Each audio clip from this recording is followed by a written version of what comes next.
Hello. Welcome back, folks. We've got map 4 here for you of the final broadcast of the 31st season of ESEA Mountain Dew League.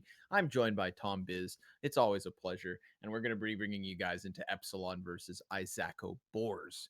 These are two teams that are no longer in the top 3 of the entire standings like what we've been watching all night long. But Tom, it could still be a banger. Epsilon's got some names on it that I like to keep an eye on.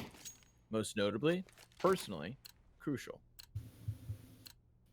Yeah, I actually quite enjoy watching this team. You'll be watching Crucial. I like Brocky. Like, I think he's a young talent who's actually really enjoyable to watch. So I'm looking forward to seeing what he has on offer. And already, it's actually Patitek who's going to get himself the opening kill. I will say, I really want him to capitalize the P, just because otherwise it looks like I bore Spa, and then I don't want to say the next word. Sounds like an interesting experience, but yeah, capitalize that P, please. Some rough names, Tom. We're gonna get through it together, though. Brokey, he's got flashbangs. Oh, there you go. 3 flash assists, and then 1 kill from Kreese. Brokey closes and Epsilon take out pistol. Told you like watching him. 4 kills with the pistol round's not a bad start, although 3 assists coming in for Kreese. He's the one who's sort of relatively unknown for me within this roster. Like, everybody else has either been in this team for a little while or I've seen in previous rosters. But yeah, he's a little bit of an unknown entity. So I'm interested to see how he's going to be going. Obviously, the reason that came about is the move for Keto. So, like, he's gone. He's not within this roster. Ooh, baby. Narot. He gets a second. Takes more than one bullet this time, but Spellum's down. Blindside from Crucial, clears back out on Ticket, and this is all ahead of the rotation as well. Unfortunately for the Boars, despite getting that Deagle, Bomb wasn't able to flood the bomb site. So there should be 0 plants coming in, and the 2 Glock players should die to the AUG if they round the final corner. But they have a minute. I really do hope they don't just walk this back to middle, because they have no utility to get this job done. Let's move. Inwards they go. They'll try their best. Timing sort of there. Almost offsetting Kreese, but he'll kill them both. Epsilon closing with 3 AUGs moving forward. Yeah, and then a pretty important match actually for both teams. Like, looking more for Izako Boars in terms of relegation. Like, it's a tough battle back to get into MDL once again, and they are right within the grasp of falling out of the league. And then on the other side of thing, Epsilon sort of almost just cementing their place in playoffs. So different spectrums for these teams, but Epsilon are right on the brink of sort of just falling out. They're guaranteed for the season, but they want to make sure they get that spot. And I believe that they did very, very well last season. I can't remember, were they the ones who won it? Like, I know that they did well, but I think they won the whole playoff stage last time. I wouldn't be able to tell you, Tom. I'm not going to try to lie. I believe honesty is what creates great friendships, and I'd like to keep it clean between us. They did. I've just checked. There you go. Excellent. So my memory doesn't betray me, although I did forget the word betray. Ooh, window Crucial. He finally finds Luzza in. There was that boost coming out from the Boars. Now they could assume control of Connector and possibly hit A, but with 3 stacked up on Cat, options remain open. What is known is that Crucial has fled the window. They clear it from ladder room, and now Catwalk will be challenged. 3 players in the back of the B site from Epsilon. Position from Kreese, although takes a lot of damage, it doesn't matter. The second kill is his, and Alexis will at least be able to find one. Crucial's pretty low, so he has a chance for a second. Crucial knows that, though, and just trying to stay hidden, but there you go. There's one more. Problem is, 18 seconds, a bomb down on short, and playing him from market. I think this is a fairly ambitious attempt from Exus, just based off time. He's doing a hell of a lot of damage. It will go down in the end, and he still has enough to buy an AK in the next if he really wanted to, although the rest of the team can't, so I doubt it. But 3 players dropped, at least going to reduce the amount of money made for Epsilon. The question is, Was it worth keeping the AK into the next round? I'm not so sure. I think that may have actually been the better choice. Are you ready for some pistols? Potentially some Always. fireworks out of Izako Boars. We've got these deagles, but down goes their utility. That's a hard pill to swallow. Luckily, they also dish it back with a deagle shot to the brain, but man, losing all of your grenades, that's what's meant to get these underpass players into position. Now these pistol arrows will be running dry. Crucial. Sees the first and second leg Exus and forces him back down to the connector. He's limping with the Deag away towards mid. They're getting boxed in as well from Epsilon, actively playing up from Catwalk. Getting into the ladder room is Kreese. He's going to skewer 2 as they come up Cat. And unfortunately for the Boars, it's a 4-0 start to the CT's favor. Looking clean as well. Squeaky clean from Epsilon. Yeah, starting to build up their bank as they do move forward. And there is going to be a purchase on the other side. Still no AWP to come out just yet, but... Well, it'll be interesting. I'll be interested to see if there is going to be a direct counter to Crucial in this one, because if he does get rolling, if he gets off to a flying start, he can pretty much just dominate at least this server, I would say. I don't think there's anyone on the other side that I know of who's going to be able to stand up to his ult. They are just going to try a flat-out execution. Surreal underneath, not checked. And we'll be able to get an opener. This is, again, looking like a clean round. Surreal with a triple from Dark. And that name was so perfect. Tech load. Plunked him in the head with it. Blew him to smithereens. Follows up with the frag. Hot damn. I forget Surreal's on Epsilon sometimes. You know, there's a world back where he was still joined by Death on Complexity. Yeah. Wild times, but back to EU, he's gone. Let's see if the 6th round is any better for Izako Boars. They've got no mid presence at all. Everybody collected outside of ramp, and they're gonna try to charge headstrong with a single AK into the ace. Good from Exus to start it. But Spellin's able to trade one through smoke. Bomb plant desperately next to the triple stack. It's spammed. It's done. That's no plant now, but the AK's still set to shine. And here comes Narod. Ooh, drops off ticket, and he gets turned back around as well. Now everything goes from bad to worse, and this execute fumbles. No bomb plant and only 1 kill yet again. Epsilon. Tom, I think they're closing the game early for us tonight. They want this broadcast over. We thought that about the game with Crazy versus Vitality, so I'm not going to be holding my breath, although I do think Epsilon are definitely a higher caliber of team than their opposition. I'll be worried if we see a sort of quick push to A, and thankfully we won't. Crucial not going to be able to make the jump, so no... Well, not as aggressive a peek out from him, but still going to be holding from the connector, and pixels being shown, arm being tagged. Again, it seems like almost every round, the initial damage seems to come in onto the Boars, the last being the exception. Nice. But Sorry, there was trigonometry to that Molotov, Tom. He was running sideways when he threw it. Ooh.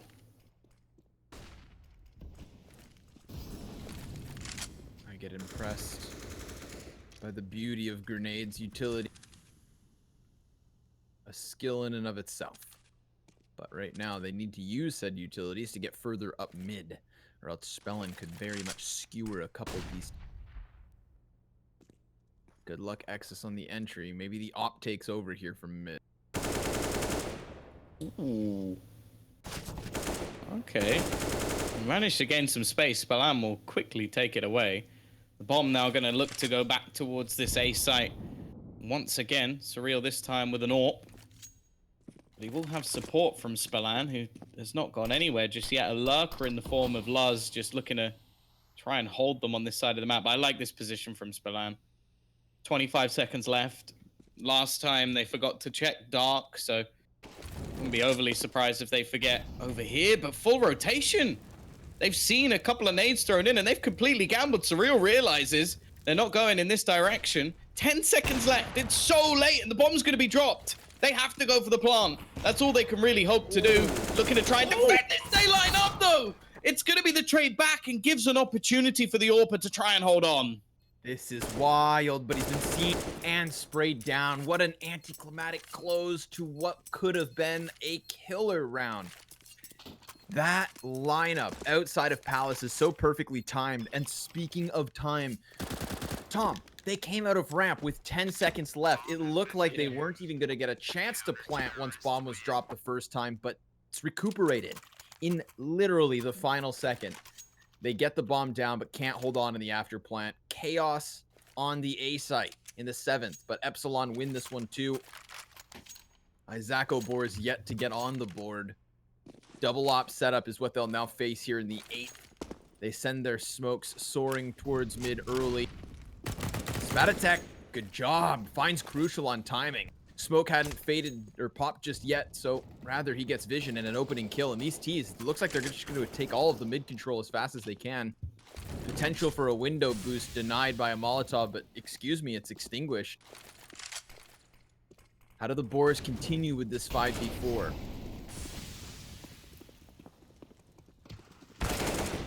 Oh, nice shot. Nora opens up the B site, and I was a bit worried for them considering they have very little utility left, but the flashbang will do enough to leave Brocky blind.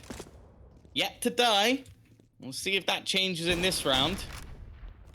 Nade being expended will leave Luz a little lower than he started.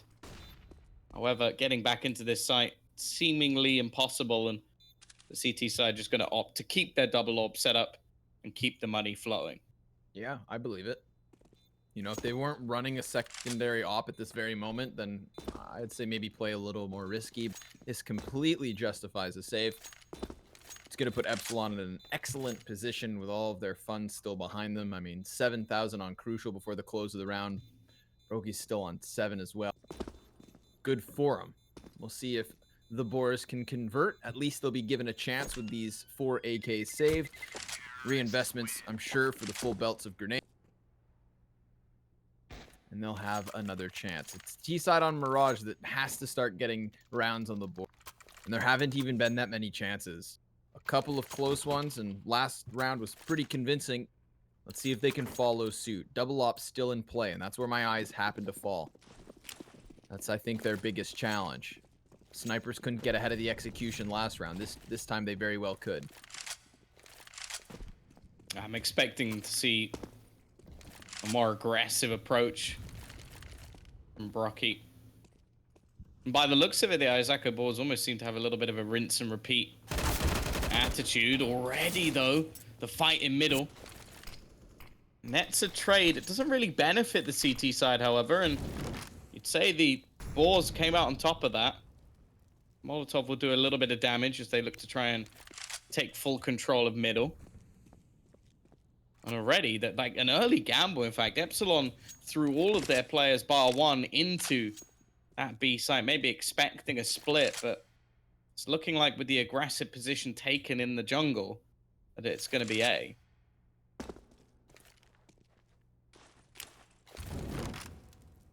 With this deep jungle control, I don't blame them.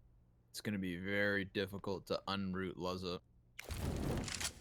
Splan can go back towards Ticket if need be, and there's a world where I can see them shutting down the entire play from this position alone. If you get bomb dropped on this side of the boxes as opposed to for a connector, then they may be all right, but this is going to draw Luzza out, because if the push isn't successful, then he can't just sit in the after plant waiting. But no, they've got bomb down. It costs them body and more damage. Crucial through the box, hits another. It's an aggressive peek over top of it, but there's a big flank coming in from Epsilon. They've got Kreese working in off of ramp. 13 HP for him to play with, but down goes Narod. Obviously seen, spotted. Down goes the flank as well. Luzza gets aggressive, opts not to sit on jungle, but goes all the way towards Spawn Tom. And down he is sent. Double op into the next one. Grandfathered forward as Epsilon. Well, they'll bag themselves an 8th round. And goddamn, Kreese, 12-3. Brokey 9-0. You placed your chips on the right kid tonight, Tom. No, he's impressed me. From what I've seen from him this season, he definitely looks like an up-and-comer, someone talented within this roster. And yeah, I'm looking forward to see what they can do in playoffs, because I think actually this team seemed to work better in the best of threes last season. Crucial already with the opening pick, and the T's once again fall into losing that opening duel. And that has been one of the only sort of glimmers of hope for them, is the fact that they were getting openings over the last few rounds, and thus the rounds seem to be a bit closer. Luckily, Nora will be able to get one, and actually some missed shots from Kreese give a little bit more space. Now, Brocky's still within the sight, and he hits the timing perfectly once the nade is expended to get that man advantage back. Smoke even going to fall back into the apartments. Just smart utility usage, although Neeks is waiting. He will have heard the scope. 100% knows or should know that he's around that angle. And there goes the Molotov just to try and make things worse. But again, it's caught by a smoke. Crucial is inside of a smoke grenade. Poor old Gnawrot comes walking around the corner. Into his death. No scoped in the head. At least that's all he saw on his screen. 9-1. Epsilon continue on. Again with a double. Easy peasy reinvestment there for them. Majority of the team remains above 5K until the grenades are purchased off the freebie 47. There's 6 of them. 6 Kalashnikovs on the...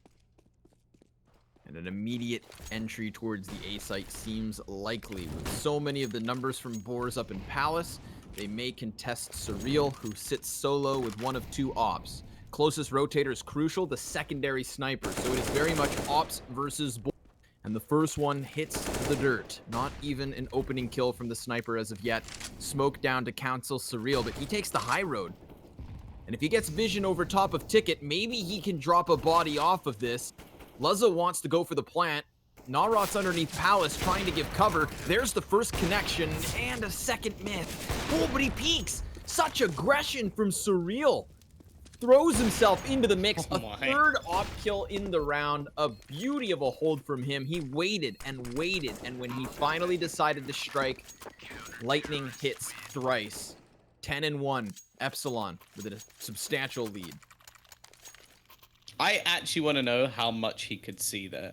I'd love to see the POV of him without, like, my cheats, basically, because I'm almost certain for at least one of those shots, he just guessed and just shot through the smoke. And although it's probably a very educated guess based off the bullets, it still just seemed like a blind man just having a go at a shot, and it just worked wonderfully. So great work from Surreal.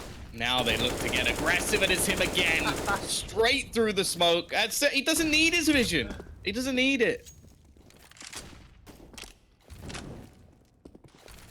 Gotta call a timeout. Gotta let Surreal cool off. So right now he's just having a field day. You ever seen those videos of Americans flying helicopters through fields with machine guns and they're just shooting wild boars? Have you ever seen that? That's a serious question. No. All right, well, it's a way to hunt pigs in America. You can rent a helicopter, you can rent machine guns, and you shoot them from the sky. That's what this feels like. These are the boars running through the pastures, Tom, trying to escape.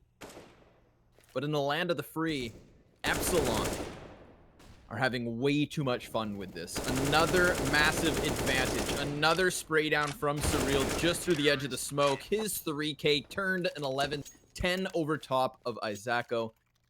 Double snipers not even needed anymore. And the beauty of it all is everyone from Epsilon are within 2 kills, between 12 and 10.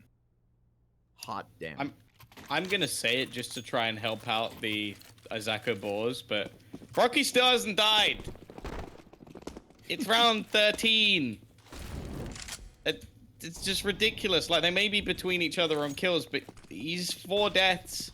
Better off than everyone else. We'll see if this is going to be the moment. This is a rush B. Is he finally going to get put down? Have I helped with the jinx?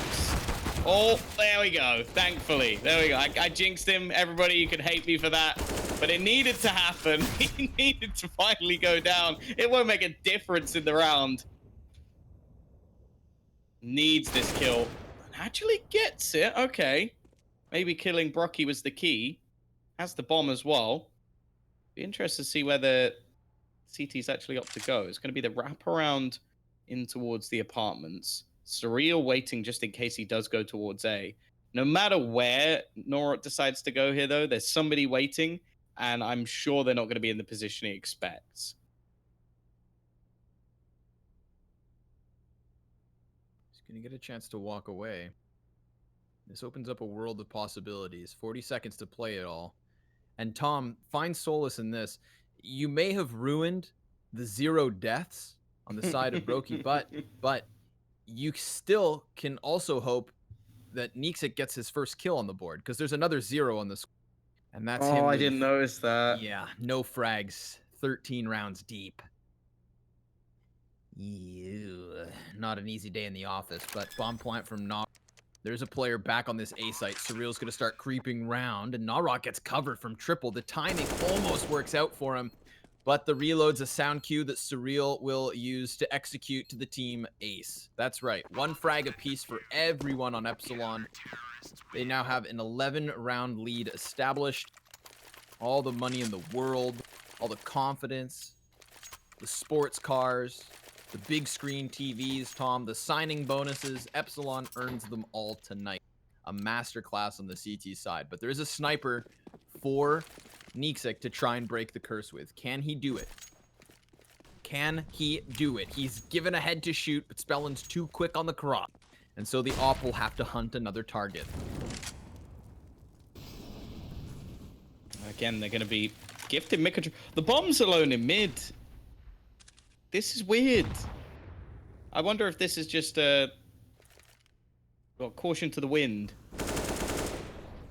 Yeah, that's mental. It's now down on short, and there's not even anyone close.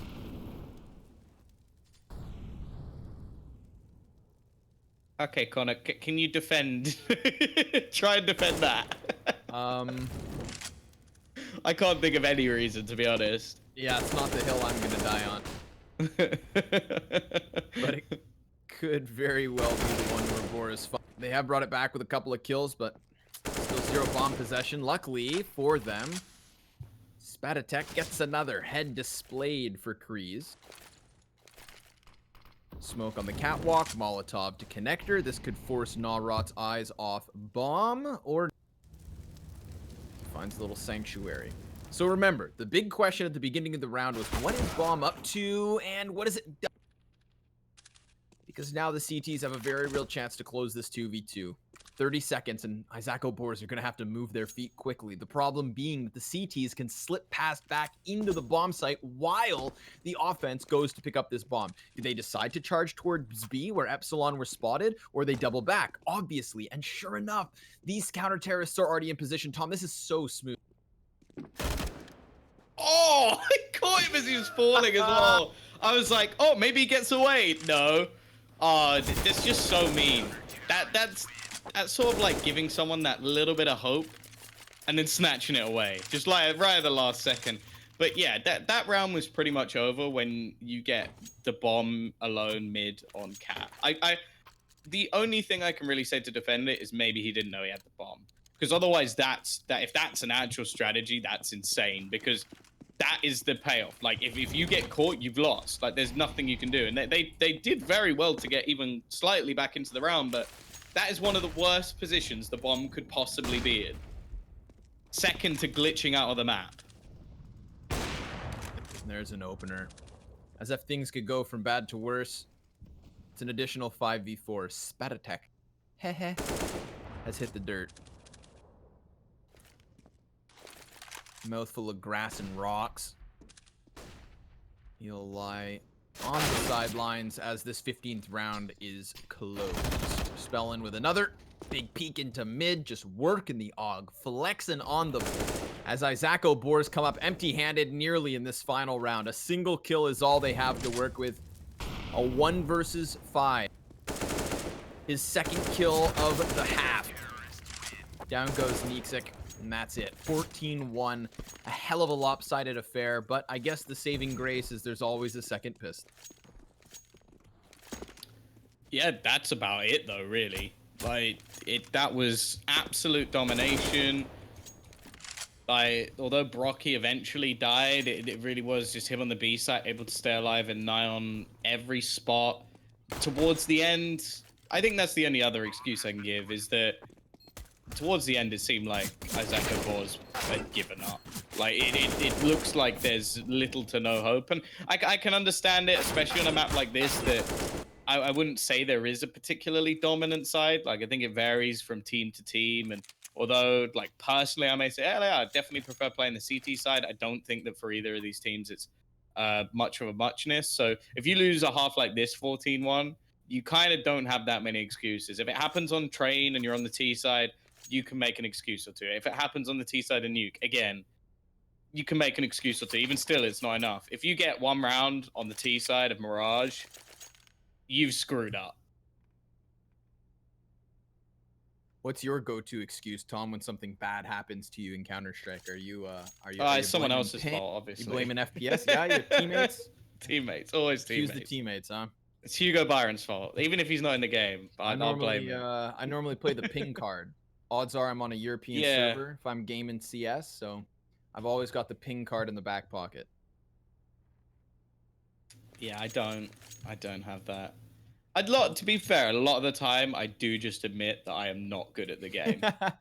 So I feel like honesty. Yeah, that is my normal. It depends who I'm playing with. Like, I definitely am guilty of, like, what is my teammate doing after I'm dead. Yeah. Which, in the same regard, I'm dead, so I can't have done anything too impressive either. But do you ever pull this one off, Tom? It's one of my favorites. It's when you don't actually hit somebody, but you say something like, "Oh, tag." You ever like when you take a mid pick on Dust 2 and you miss the op shot, you go, "Oh, I think I legged one." You know you. Yeah. Oh, I saw blood. I saw blood. Right. That's exactly how it happens. Let's see, Luzza, he sees blood. He's already got himself 2 headshots. Izako Boars about to double their score in the very opening round of a CT side. Now this is what we wanted. Headshots aplenty. Narot, 3 kills, and it's a full house on the B site between him and Luzza. So, there you go. Epsilon not going to take the cake just yet. I'm interested to see so many rifles. I guess it's just because you don't really get bonus rounds anymore. But the thing that worries me is the lack of head armor. Like, I just against Glocks, because it's silly, but that could actually work. Like, that's the one thing. And already, it's so close to Neeks going down. They do have to be careful. They don't want to lose any guns here, and they've lost 2. That is a costly, costly round. Interesting to see if that comes back to bite them. The 5-man Glock train rams its way into the station through. Will you even be able to tell if it comes back to bite them, though? Because no, unless they win from here, it's sort of like, well, they did lose. Right. I don't know if it was because of that, though. Yeah, of all the rounds, that might not be the mistake that cost them. Yeah. Going down in 14-1 fashion on a first half could be considered a bigger mistake, Tom. But Spatatek, gets just wrecked off the headshot, cleared from the Palace push. This is Epsilon bouncing right into the gun rounds with relative ease. I love how you're adding the S. The S to what? Well, it's Boars. So it's Patatek. Oh, every time, man. Like, it's the capitalization, right? Yeah, it is. I said that at the beginning of the game. I was like, that name. Not only does he not capitalize the P in Patatek, but he also adds a hee. Yep. Right? He knows he's getting you. That's what it is. Yeah. Oh, well. He's forgiven if his teammates can pull off this retake. It's not looking likely with headshots like that. The boost from Crucial in the back of the site overgrows the smoke. There we go. 15-3. 12 map and match points. And Epsilon are having a field day in the office. Oh, the difference between the players who didn't have to rebuy is they get an MP9. So, yeah, that'll be the difference in this round. If you feel like the final kill of this could have been won by an MP9 instead of a Deagle, then we can say that the 2 lost players lost to Glocks made a difference. So that's what I'm going to be looking at. The buy on the other side, though, is pretty damn good. Couple of SGs. We've got the AKs, plenty of utility, and Izako Boars. They're not looking like they're going to get a CT side, or at least not a lengthy one. Nearly all their utility has been expended even. They wish they could extend it. Already. Ooh, hello. At least one goes their way. Ooh, the body spotted. They know there's 2 CT stranded here on Arch. Poor Narod cleared out of his position. This pushes Exus with an MP9 on the back of Market into play. Molotov at his feet. Krieg sprayed to the face. There is this flank, though. Patatek could make something happen. He has no more utility to even try to flash his way out with, so it's going to have to be a zinger of a headshot with the Deeg. But oh my god, Kreese takes him back with one of his own. And despite the distance, the MP9 is good for 2. The push to the door. A little bit more, but not nearly enough. That's it, folks. This one cut down early. And that means, Tom, we're done. Izako Boars fumble this one. Epsilon keeping their contention towards top 8. They're trying to fight for the playoffs, and best of luck to them. Yeah, I think that will get them very, very close. Like, obviously, there's still a few teams to play, maybe a couple more games to see if they can make playoffs. Teams that are busy over the night, so maybe those games will be played later and probably not on broadcast until we get to playoffs. So keep your eyes on the ESEA standings on the website. That will give you all the information you need. But basically, we still have confirmation of our number one. Like, that was pretty much set in stone when they won every single one of their matches. A huge congratulations to Crazy for a phenomenal season. Like, I think doing that within EU is really well, doing it anywhere is impressive, but doing it in EU especially, because there are so many good teams and so many teams with like maybe a few good individuals who could screw you up, and to do it flawlessly, beating Vitality, beating Movie Star, like it's been a great season. That's the best part, is that the entire buildup for Valiant's turn crazy in this season, right, was for today's game versus Vitality, and they closed it in incredible fashion. I mean, it did go 16-14. It looked super lopsided. It was shaky and back and forth, but it was everything we'd hoped for. So I'm glad that they got over that final hurdle. And again, to mirror your sentiments, congrats to them. But yeah, that's it, man. This is the last broadcast of the regular season. Playoffs are coming up next. Season 31 of the ESEA Mountain Dew League. It's wild stuff. Tom and I will see you guys next time. Thanks for tuning in. It was a long day today, and we loved every moment of it. Yeah. Peace.